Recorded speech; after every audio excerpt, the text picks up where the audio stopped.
धूप ढल चुकी थी और शाम का धुंधला का पूरे गांव पर किसी अदृश्य चादर की तरह फैल गया था। लेकिन उस दिन की हवा में कुछ ऐसा था जो हर अनुभवी आदमी को भी बेचैन करते, जैसे किसी अनकही चेतावनी की धीमी धीमी गूंज। गांव के बाहर जहां सूखे खेत खत्म होते ही एक पुराने बरगद जैसा दिखता, लेकिन असल में अपनी ही अनोखी आकृति वाला एक रहस्यमय सूखा पेड़ खड़ा था। वहीं से अक्सर लोग अजीब आवाजें सुनने की बातें करते थे, कभी हवा के उल्टे बहने जैसी, कभी किसी के पैर घसीटने जैसी और कभी किसी अनजानी परछाई के फुसफुसाने जैसी। शुरू शुरू में किसी ने ध्यान नहीं दिया, क्योंकि गांव में तो रात के अंधेरे में ऐसी कई कल्पनाएं पैदा हो जाती हैं। लेकिन फिर एक दिन एक चरवाहा उस पेड़ के पास से हड़बड़ाता हुआ भागते देखा गया। उसकी आंखें फटी हुई थीं, सांसें कांप रही थीं और वो बार बार सिर्फ एक ही बात कह रहा था, वो उल्टा लटका है, वो मुझे देख रहा था। लेकिन जब उससे पूछा जाता कि कौन लटका है, वो बस जमीन पर गिरकर बेहोश हो जाता। लोग इसे उसकी थकान या डर समझकर आगे जाने देते, मगर ये बात तब गंभीर हुई जब गांव की पगडंडी से गुजरती हर रात किसी न किसी राहगीर ने उसी पेड़ पर किसी आदमी के उल्टी लटकती आकृति देखे जाने की कसम खाई। आकृति हमेशा एक ही तरह की होती, सूखी देह, पैर ऊपर और सिर नीचे, आंखें चिपकी हुई लेकिन पलकें झपकती हुई, जैसे वो देखने वाले के भीतर तक झांक रही हो।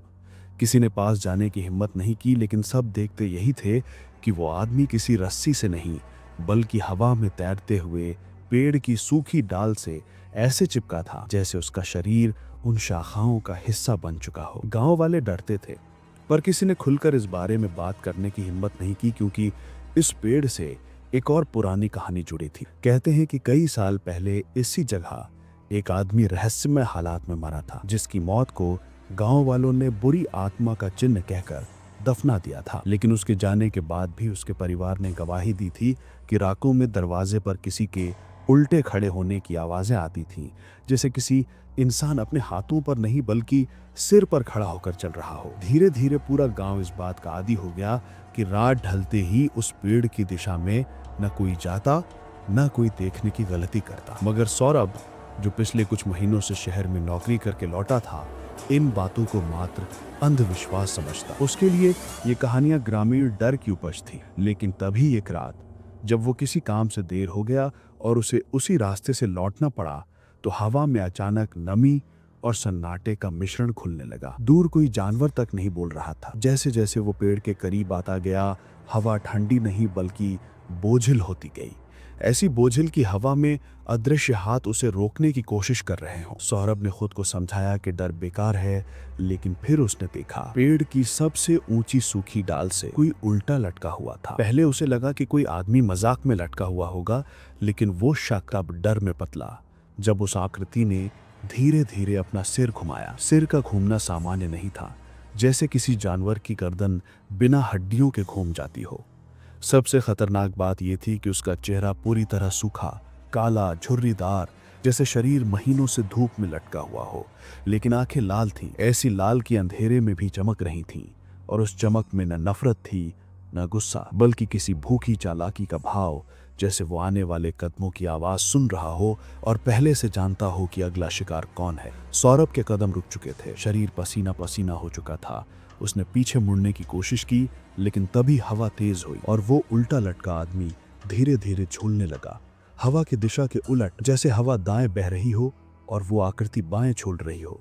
उसके सूखे बाल नीचे लटक रहे थे और उससे मिट्टी जैसी नहीं बल्कि जली हुई चर्म की बू आ रही थी। तभी पेड़ की शाखाएं अचानक हिलने लगी, जबकि हवा पूरी तरह थम चुकी थी। लगा मानो पेड़ खुद जिंदा हो गया हो। वो उल्टा लटका वो आदमी अपने दोनों हाथ धीरे धीरे शरीर के पास लाकर जोड़ने लगा, लेकिन नीचे नहीं बल्कि ऊपर, क्योंकि वो उल्टा था। हाथ जोड़ते हुए उसके होंठ खुले और उसने उल्टा मंत्र जैसा कुछ फुसफुसाना शुरू कर दिया। उसके शब्द मानव भाषा जैसे नहीं थे, कलेजे में गूंजती ऐसी फुसफुसाहट जो किसी के दिमाग में सीधे उतर जाए। सौरभ के कान सुन्न होने लगे और उसे लगने लगा कि उसके पैरों के नीचे की मिट्टी हिल रही है। तभी पेड़ की परछाई में अचानक हलचल हुई, जैसे जमीन के नीचे से अन्य उल्टे लटके लोगों की आकृतियां ऊपर उठने की कोशिश कर रही हों। लेकिन यह तो बस शुरुआत थी। जब सौरभ भागने के लिए पीछे मुड़ने वाला था, तभी सूखे पेड़ की छाल पर तेज खरोच जैसी आवाज हुई और उसने देखा कि पेड़ की जड़ें धीरे धीरे फटने लगी हैं, जैसे कोई अंदर से धक्का दे रहा हो। उसकी सांस रुक गई। जड़ों के नीचे से पहले हाथ निकले, सूखे फटे हुए जैसे कई साल पुरानी लाशों के हाथ, और फिर धीरे धीरे 3 से ज्यादा आकृतियां बाहर निकली, सबके सिर नीचे और पैर ऊपर। ये आकृतियां न जिंदा दिख रही थीं न मरी हुई। उनके शरीर टेढ़े मेढ़े, आंखें धसी हुई, और उनकी गतिविधियां किसी जिंदा इंसान जैसी बिल्कुल नहीं थीं। वो जमीन पर नहीं चल रही थीं, बल्कि उल्टे खड़े सिर के बल चलते हुए सौरभ की तरफ कमिंग थी, जैसे गुरुत्वाकर्षण उनके लिए उल्टा हो गया हो। सौरभ का दिमाग सुन्न हो चुका था, उसकी नसें जैसे जम गई थीं, लेकिन उसने शरीर को मजबूरी से पीछे की ओर धकेला और वो भागने लगा। लेकिन भागते हुए उसे एहसास हुआ कि रात का अंधेरा बदल चुका है। वो अब अंधेरा नहीं बल्कि एक काला धुआं बन चुका था, जो जैसे उसके चारों तरफ फैलकर उसके पैरों को पकड़ने की कोशिश कर रहा हो। धुआं किसी जानवर की तरह आकार लेता और फिर टूटकर हवा में मिल जाता। जब वो गांव की सीमा के पास पहुंचा तो उसे लगा कि कोई उसका गंधा पकड़ रहा है। उसने पीछे मुड़कर देखा, वहां कोई नहीं था, लेकिन उस पकड़ की ताकत असली थी। उसकी सांसें टूट चुकी थीं, दिल तेजी से धड़क रहा था, लेकिन वो किसी तरह घर पहुंचा और दरवाजा बंद करते ही फर्श पर गिर पड़ा। कुछ सेकंड तक सब शांत रहा। फिर अचानक दरवाजे पर 3 बार दस्तक हुई, ठक ठक ठक। वो डर के मारे दीवार से लग गया। दस्तक धीरे धीरे उल्टी आवाज में बदलने लगी, जैसे कोई आवाज को उल्टा बजा रहा हो। उसने समझा कि शायद ये उसका भ्रम है, शायद डर उसके दिमाग में उतर गया है। लेकिन तभी खिड़की के बाहर वो आवाज आई जो वो कभी नहीं भूल सकता। उल्टा लटका आदमी हंस नहीं रहा था, बल्कि उसकी आवाज उल्टी बज रही थी, जैसे कोई रिकॉर्ड पीछे की ओर चलाया जा रहा हो।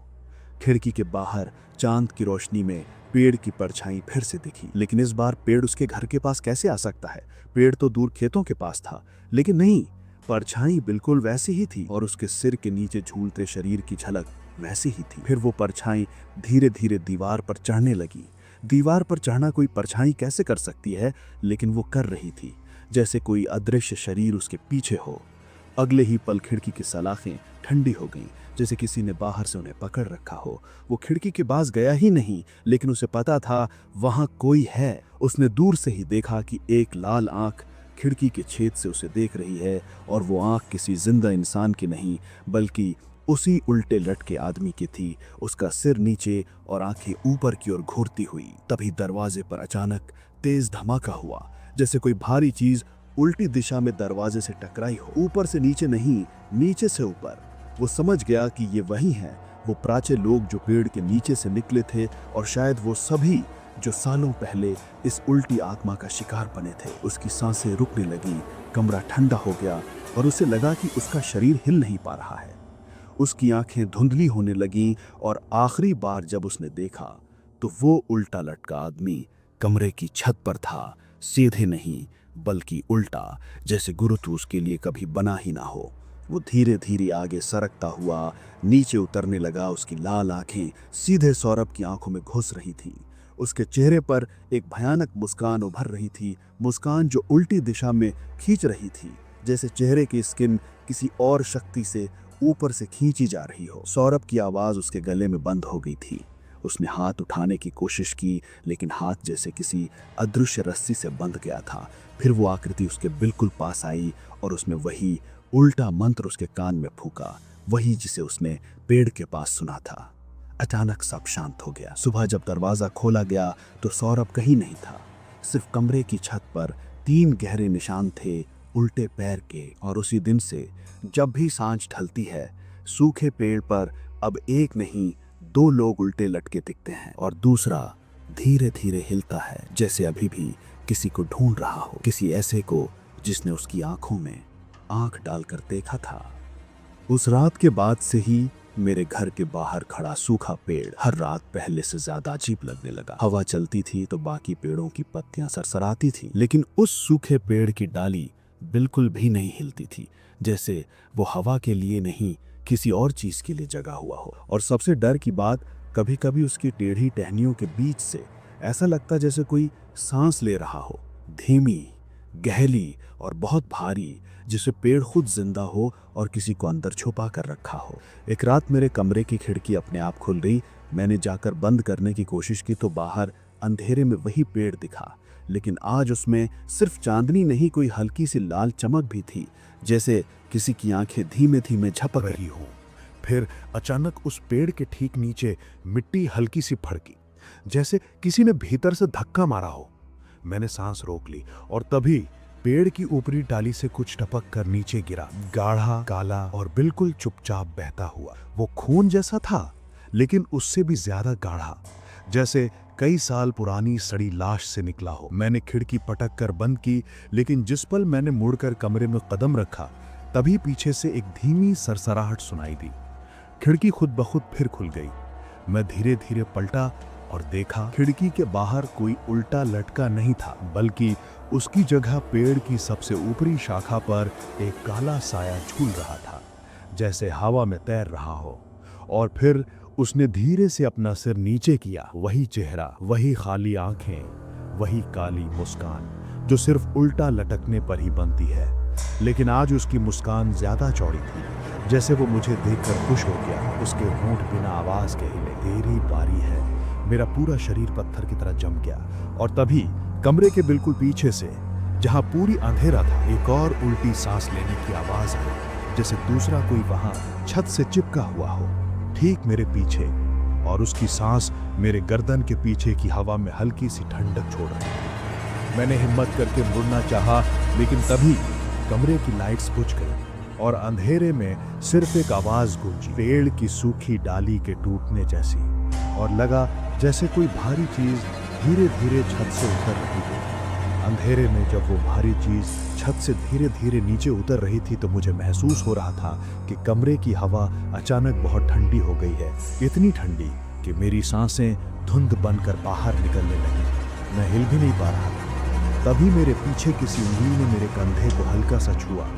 उल्टा लटका कोई आदमी, या शायद वही जो इस पेड़ से मेरे पीछे पीछे कमरे तक आ गया था। मैं कांपते हुए खिड़की की तरफ देखने लगा। सूखे पेड़ की टेढ़ी शाखाएं अब ऐसे हिल रही थीं जैसे किसी को बुला रही हो। और उस पर लटका पहला आदमी अब मेरे कमरे की खिड़की के बिल्कुल पास था, उल्टा, मुस्कुराता हुआ।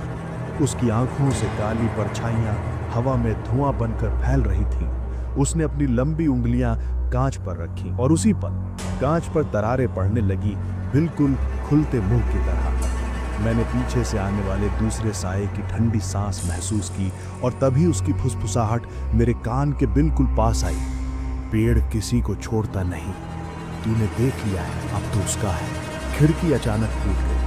हवा के साथ पेड़ की शाखाएं मेरे कमरा में घुस आईं और उन शाखाओं के बीच वही पहला आदमी उल्टा लटका हुआ अंदर छूट गया। उसकी खाली आंखें अब इतनी काली थीं कि लगता था कि कमरे का सारा अंधेरा वहीं खींचकर जमा हो गया है। मैंने पूरी जान लगाकर कमरे से बाहर भागना चाहा, लेकिन मेरे पैर जमीन से चिपक गए, जैसे किसी अदृश्य हाथ ने मुझे पकड़ लिया हो। मेरी टांगें ऊपर उठने लगी, पहले पैरों से, फिर कमर से, और फिर मेरा सिर नीचे की तरफ झुकने लगा, जैसे कोई मुझे भी उल्टा लटकाना चाहता। और आखिरी चीज जो मैंने देखी वो था उस सूखे पेड़ का साया जो मेरे कंधे से जैसे उसने स्वीकार कर लिया। अगली सुबह गांव वालों ने मेरे आंगन में वही सूखा पेड़ देखा और उसकी सबसे ऊंची टहनी पर एक नया आदमी उल्टा लटका हुआ था। चेहरा पहचान में नहीं आ रहा था, लेकिन कपड़े मेरे ही थे। कहते हैं उस पेड़ पर लटकने वालों का चेहरा कुछ ही घंटों में काला पड़कर गायब हो जाता है और पेड़ एक नया नाम सीख लेता है।